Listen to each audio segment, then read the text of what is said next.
우리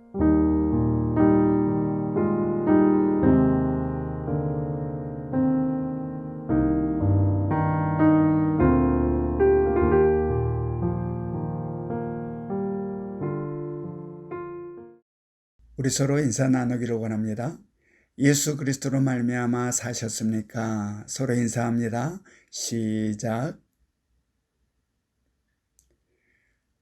오늘 정오 12시가 무슨 시간입니까?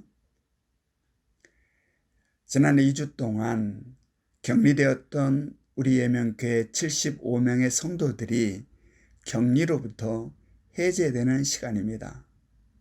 이 시간을 얼마나 기다렸는지 모릅니다. 그래서 어떤 성도님은 그런 이야기를 합니다. 목사님, 우리 그 시간에 다 같이 만나서 축하 행사를 한번 합시다. 그러는 겁니다.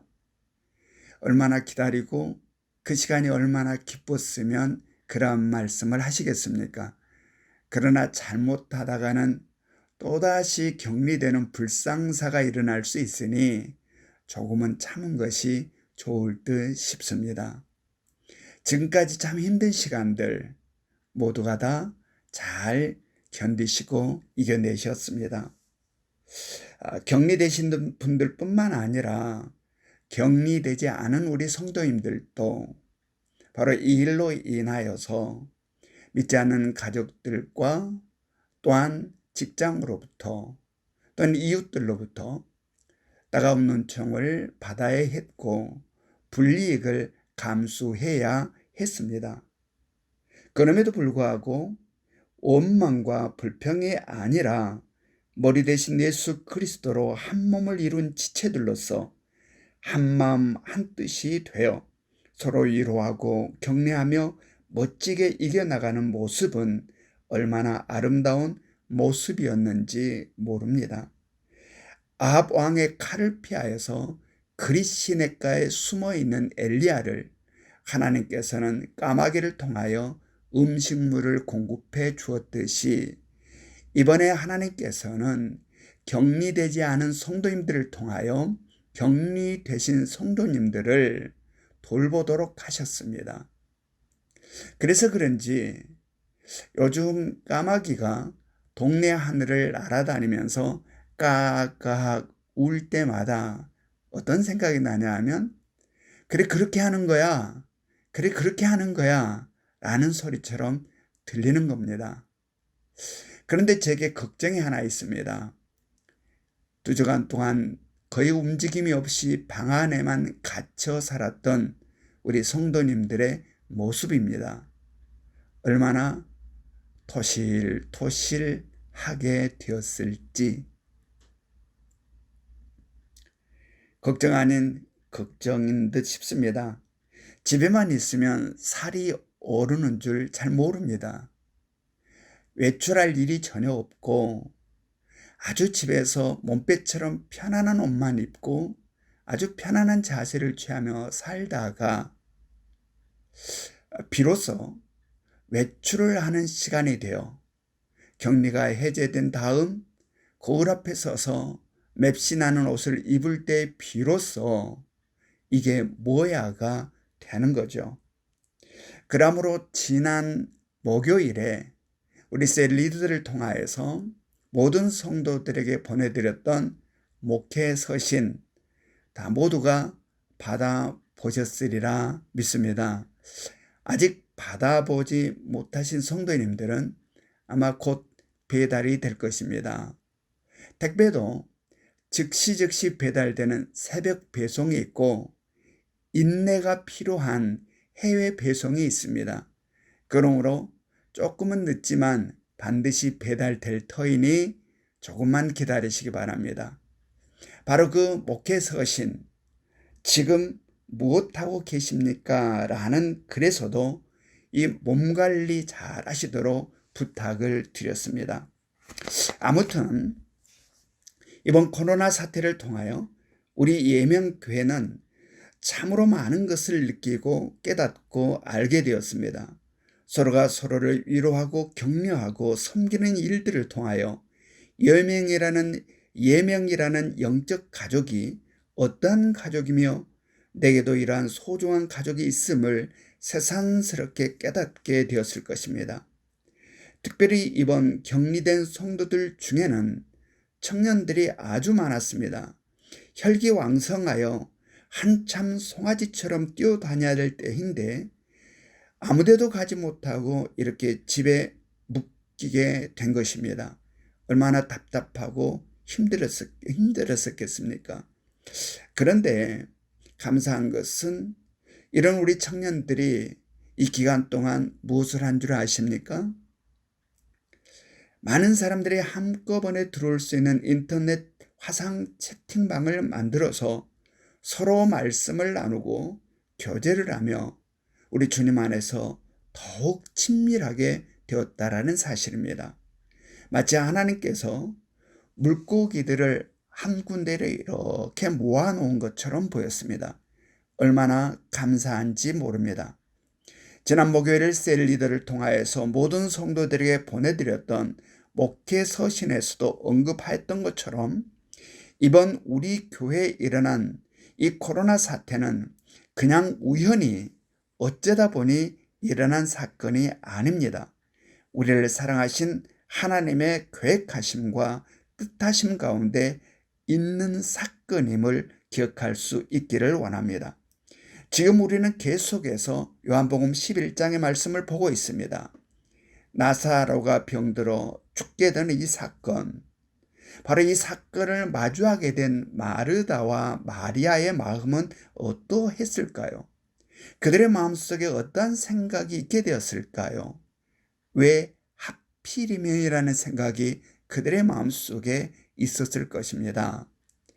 엄마 아빠를 먼저 떠나보내고 오빠를 기둥 삼아 살아가는 이 가정에 왜 하필이면 우리 오빠에게, 왜 하필이면 우리 가정에게, 또 왜 하필이면 이런 일이 나에게라는 생각이 그들에게 있었을 것이고, 그로 인하여 서럽고 아픈 가운데 울고 울었습니다. 그런데 성경은 이들이 이 사건 가운데 무엇이 있었다라고 말씀하고 있습니까? 바로 하나님의 계획하심과 뜻하심이 있었다고 말씀하고 있습니다. 요한복음 11장 4절의 말씀을 우리가 같이 읽습니다. 시작. 예수께서 들으시고 이르시되 이 병은 죽을 병이 아니라 하나님의 영광을 위함이요 하나님의 아들이 이로 말미암아 영광을 받게 하려 함이라 하시더라. 이 삼남매에게 일어난 사건에는 하나님의 영광을 드러내시려는 하나님의 계획하심과 뜻하심이 있었다는 겁니다. 그런데 마르다와 마리아는 이 사실을 알지 못했습니다. 그러므로 말미암아 그들에게는 감당할 수 없는 슬픔과 아픔과 속상함이 그들 가운데 가득하였고 그로 인하여서 울고 울었던 것입니다. 그런데 바로 이 요한복음 11장의 말씀을 묵상해 가고 있는 우리 예명교회에 바로 확진자가 발생했고 그로 인하여서 2부 예배에 참석한 75명의 성도들이 검사를 받고 격리 조치를 당하게 된 겁니다. 여기에 관계없는 다른 성도님들은 물론 우리 아이들까지도 직장에서, 학교에서, 학원에서, 여러 곳에서 예명교회 성도라는 이유만으로 여러 가지 어려움과 불이익을 당하게 되었습니다.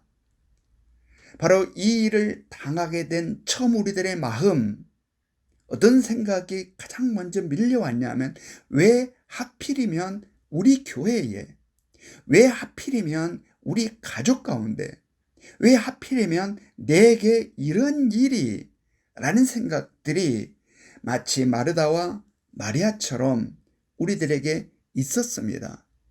그런데 우리는 이 말씀을 통해서 다시 깨닫게 되는 것은 바로 여기에 하나님의 계획하심과 뜻하심이 있음을 깨달을 수 있기를 원합니다. 지난 주일 말씀 속에는 마리아의 눈물, 유대인들의 눈물, 예수님께서 흘리시는 눈물이 있었고 또 거기에 어떤 눈물들이 또 있었습니까? 바로 지난 주일 말씀 속에서 바로 우리들의 눈물이 있었습니다. 그냥 말없이 흐르는 눈물이었습니다.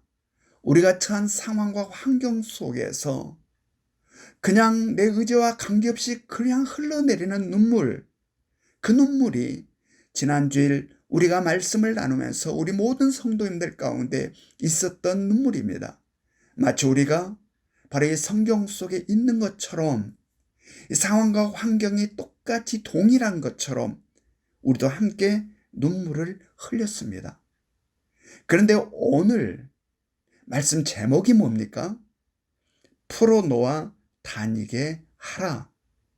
근데 바로 이 풀어놓아 다니게 하라라는 이 말씀이 선포되고 그 선포된 말씀이 끝나게 되는 정오 12시가 되면 어떤 일이 우리 가운데 있게 되는 겁니까? 바로 풀어놓아 다니게 하라 하시는 이 말씀이 그대로 응답되는 것처럼 2주간 동안 격리되었던 75명의 성도들에게 격리가 해제되고 풀어놓아 다니게 되는 일이 우리 가운데 있게 되는 겁니다. 얼마나 놀랍습니까? 이것은 결코 우연이라 어쩌다 보니라 라고 이야기할 수 없는 그러한 상황입니다. 즉 하나님의 계획하심과 하나님의 뜻하심이 여기에 있는 거죠. 지금 우리가 요한복음 11장의 말씀을 보고 있습니다. 이 말씀은 제가 여기 볼까 저기 볼까 택해서 말씀을 전하는 말씀이 아닙니다. 그냥 우리가 차례대로 말씀을 보는 가운데 이 말씀을 보고 있었고 바로 그러한 과정 속에서 우리 교회에 이러한 일이 일어났고 우리 교회에 이러한 눈물이 있게 되었고 또한 바로 우리 교회에 이러한 상황들을 직면하고 마주하게 된 것입니다. 마치 말씀이 우리의 말씀이 된 것처럼 말씀이 우리의 이야기를 이야기하고 있는 것처럼 그리고 이 속에 하나님의 계획하심과 뜻하심이 있음을 성령께서 우리에게 말씀해 주시는 것처럼 지금 이 모든 말씀들은 살아있는 말씀으로 우리 가운데 지금 나타나고 있습니다. 그러므로 우리들도 나사로와 마르다와 마리아가 경험했던 바로 그 기쁨과 그 감동과 감격이 우리들의 삶 가운데 경험되고 체험되는 놀라운 일들이 우리 모든 1명의 성도들 가운데 있기를 원합니다. 우리 다 같이 요한복음 11장 44절의 말씀을 우리 같이 읽습니다. 시작. 죽은 자가 수족을 배로 동인 채로 나오는데 그 얼굴은 수건에 쌓였더라. 예수께서 이르시되 풀어 놓아 다니게 하라 하시니라. 자, 밑줄친 부분 다시 한번 읽습니다. 시작. 풀어 놓아 다니게 하라. 죽은 나사로가 벌떡 일어나 다시 살아나는 장면입니다. 얼마나 경이롭고 얼마나 놀라운 장면인지 모릅니다. 예수 그리스도를 통하여 이 놀라운 역사가 눈앞에 펼쳐지기까지 어떠한 장애물들이 있었으며 이 과정 속에서 우리가 해야 할 일들은 무엇인지를 다 같이 깨닫는 은혜가 있기를 원합니다. 요한복음 11장 36절부터 37절의 말씀 우리 다 같이 읽습니다. 시작. 이에 유대인들이 말하되 보라 그를 얼마나 사랑하셨는가 하며 그 중 어떤 이는 말하되 맹인의 눈을 뜨게 한 이 사람이 그 사람은 죽지 않게 할 수 없었더냐 하더라. 이 말은 예수님께서 자신의 발 앞에 엎드려 슬피 울고 있는 마리아와 그 주변에 둘러서서 함께 울고 있는 유대인들을 바라보시며 말없이 눈물을 흘리셨는데 그 모습을 보고 있던 일부 유대인들이 하는 말입니다. 맹인의 눈을 뜨게 한 이 사람이 그 사람은 죽지 않게 할 수 없었더냐?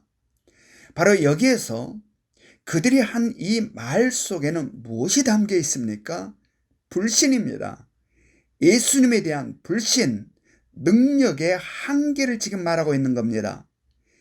맹인의 눈을 뜨게 하였으나 나사로의 병은 고칠 수 없는 능력의 한계, 즉 이것까지는 되지만 저것은 안 되는 불완전한 능력의 소유자라는 겁니다. 그런가 하면 저렇게 눈물을 흘리기까지 사랑하는 나사로의 병을 고치지 못하고 죽게 두었다면 지난날 맹인의 눈을 뜨게 한 것은 가짜가 아닐까? 사기가 아닐까 하는 불신입니다. 이러한 그들의 모습을 보시고 다시 비통해 하시는 예수님께서는 무덤 앞으로 가시게 되죠. 그리고 어떠한 말씀을 하십니까? 요한복음 11장 39절의 말씀을 우리 다 같이 읽습니다. 시작. 예수께서 이르시되 돌을 옮겨 놓으라 하시니 그 죽은 자의 누이 마르다가 이르되 주여 죽은 지가 나흘이 되었음에 벌써 냄새가 나나이다. 이 나사렛 무덤은 돌로 된 무덤이었고 그 무덤 앞은 돌로 막아져 있었습니다. 그래서 그것을 본 예수님께서는 무덤을 막고 있는 돌을 옮겨 놓으라 하신 겁니다. 그러자 마르다가 뭐라 했습니까? 주여, 죽은 지가 나흘이 되었음에 벌써 냄새가 나나이다. 여러분, 이것은 무슨 의미를 갖고 있는 말이죠? 이미 끝났습니다. 돌을 굴려 무덤 문을 열 필요가 없습니다라는 이야기입니다. 여기에도 불신이 있습니다. 예수 그리스도에 대한 불신이 담겨 있는 거죠. 지금은 대부분 사람들이 죽게 되면 장례식장에서 장례를 거행합니다.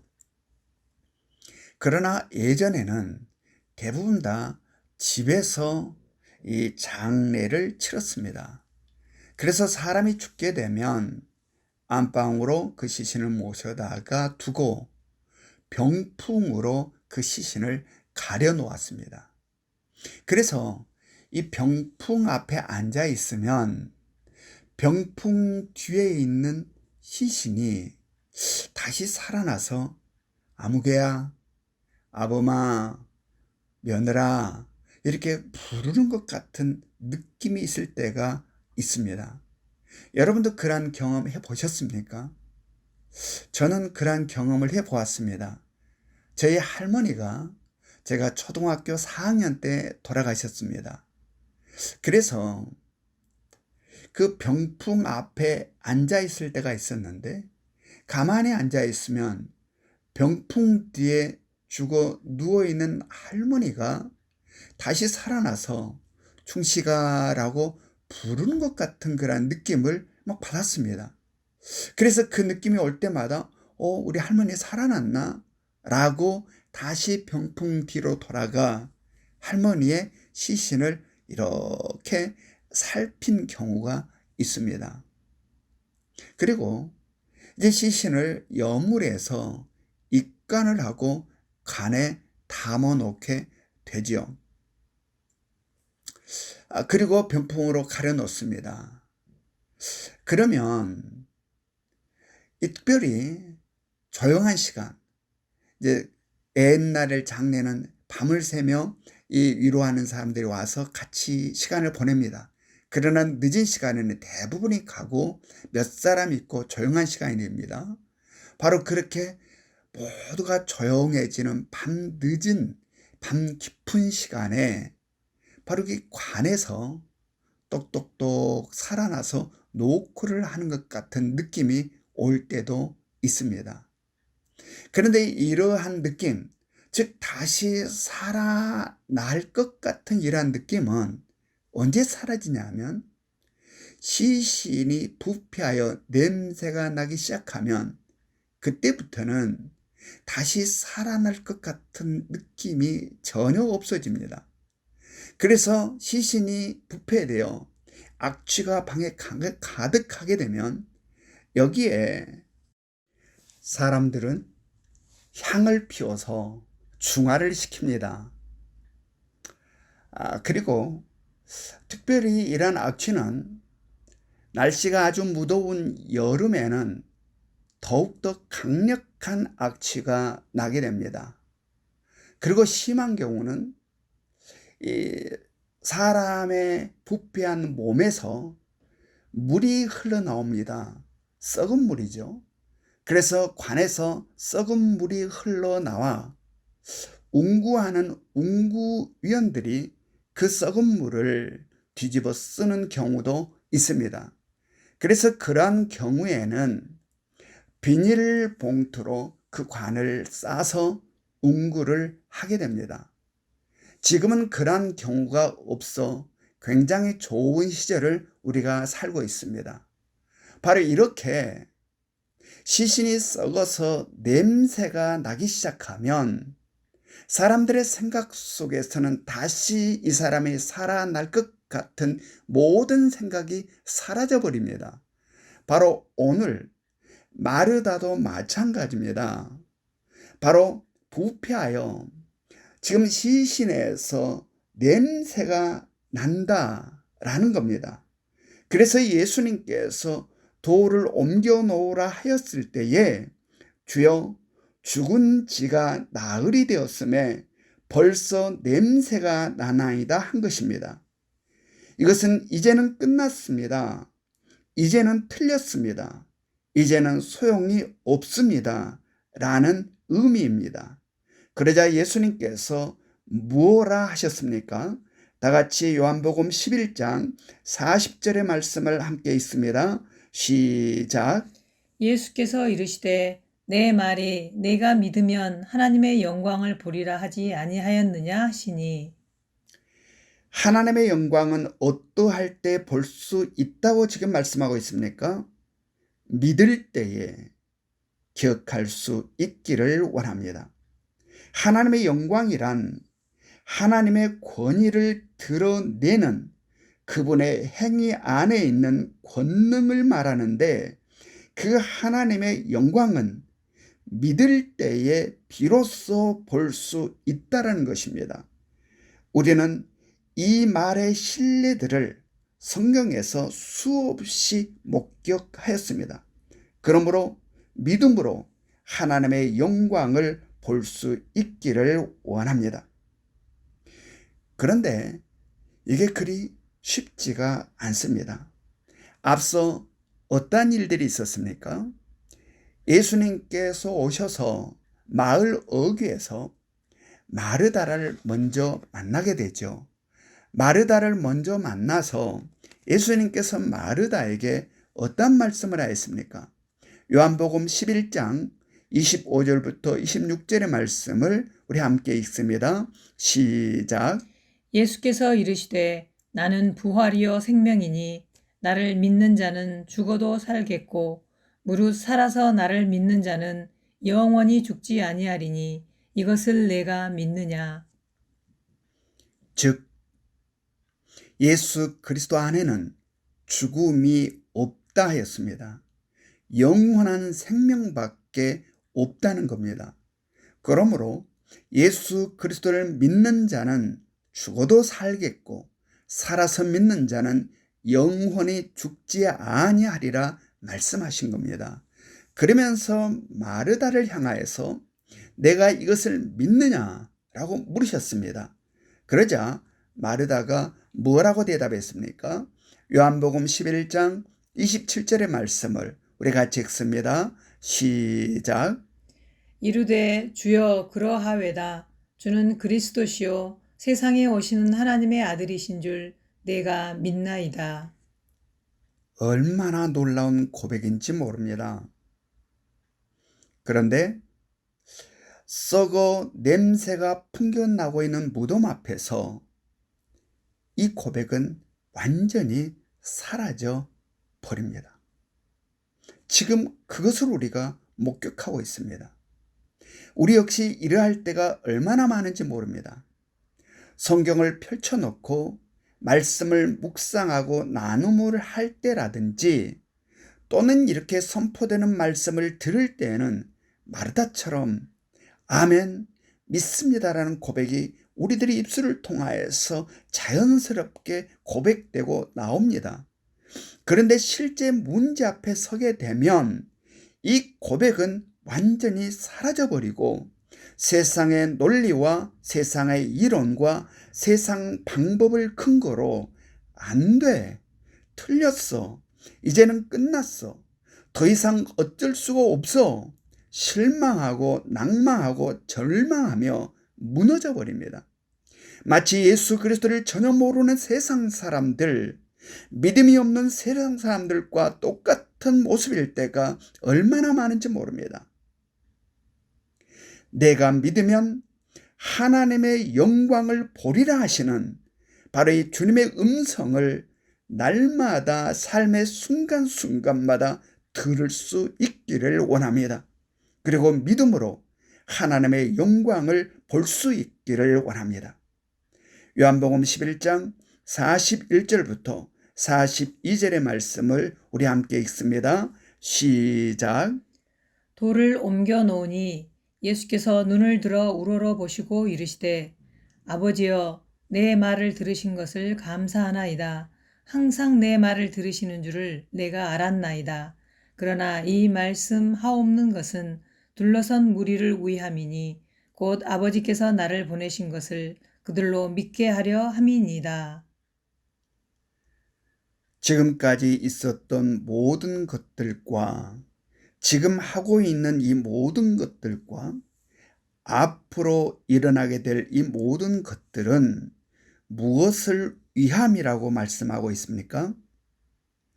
아버지께서 나를 보내신 것을 그들로 믿게 하려 함이니이다.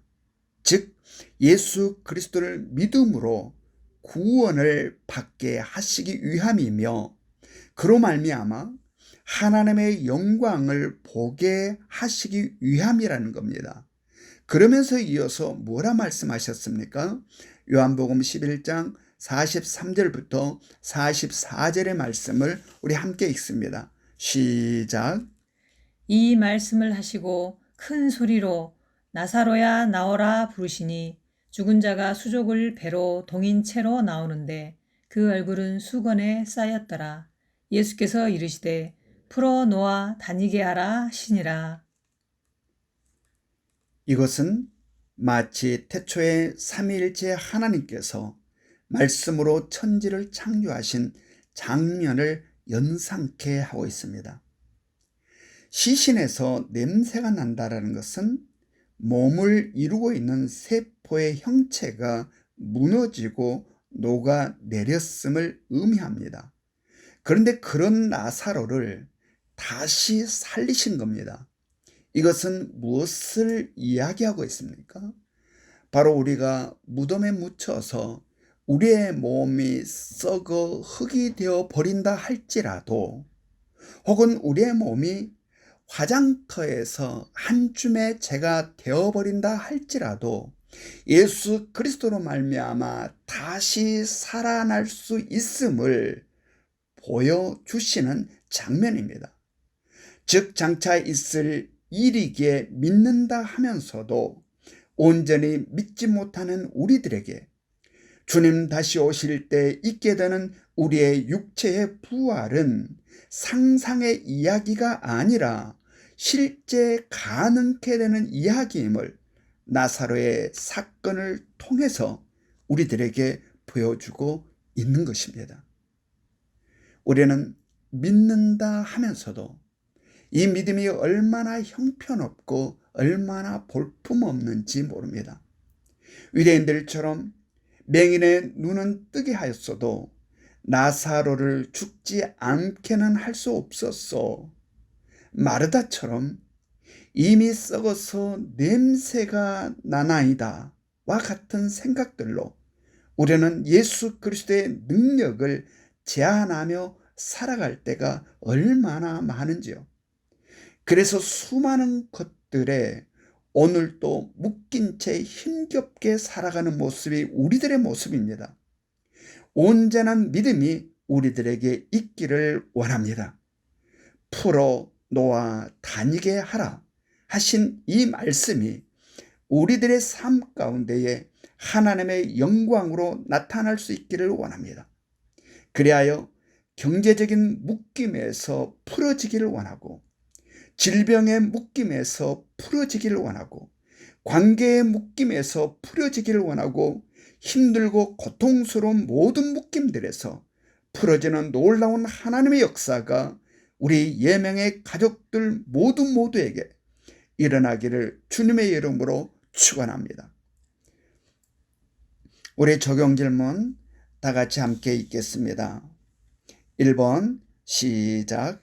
이번 우리 교회에서 일어난 사건을 통해서 느끼고 깨달은 것은 무엇입니까? 2번 시작. 바르다처럼 포기하고 있는 것이 있다면 무엇입니까? 3번 시작.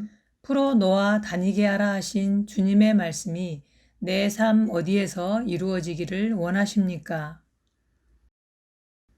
함께 기도할 수 있기를 원합니다.